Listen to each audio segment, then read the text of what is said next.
জি, ধন্যবাদ। আমরা আমরা অবশ্যই অবগত আছি। আপনার কাছ থেকে আমরা জানতে চাইবো যে মাগুরা জেলার জি। যে আসিয়া যে মেয়েটি যে মৃত্যুবরণ করছে তার ব্যাপারে আমরা যদি আপনার কিছু ওপিনিয়ন জানতে চাই।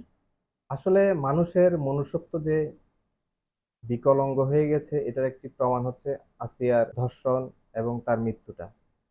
যে মানুষের যে মনুষ্যত্ব কোথায় গিয়ে দাঁড়িয়েছে আপনি যদি চিন্তা করেন, যে একটা 8 বছরের শিশু যে এখনো ঠিক করে তার জীবনটা শুরু হয় নাই, কিন্তু শুরু হওয়ার আগেই শেষ হয়ে গেছে।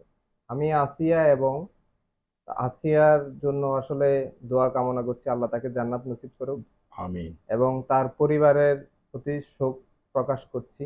আপনি দেখেছেন আসিয়ার পরিবারের পাশে আমাদের দেশনায়ক জি, আহ, দেশনায়ক ভারপ্রাপ্ত চেয়ারম্যান জনাব তারেক রহমান তারেক ভাই, উনি সর্বাত্মক সহযোগিতায় হাত বাড়িয়ে দিয়েছেন এবং কি তার পরিবারের পাশে দাঁড়িয়েছেন, যার তদারকি করছে আমাদের দক্ষিণ যুব দলের সদস্য সচিব নয়ন ভাই, জহুরুল ইসলাম নয়ন ভাই। তো আমরা বিএনপি যারাই করি, আমরা আসলে সবসময় দেশ ও মানুষের সাথে পাশে থাকার চেষ্টা করি। যে এই দেশের ক্লান্তি লগ্নে কিন্তু আমরা আছি। আছিয়া সহ আমাদের যে বোন নির্যাতিত হচ্ছে, যে বোনেরা, আমরা ইনশাল্লাহ তাদের পাশে থাকবো, এই প্রতিশ্রুতি আমি ব্যক্ত করছি।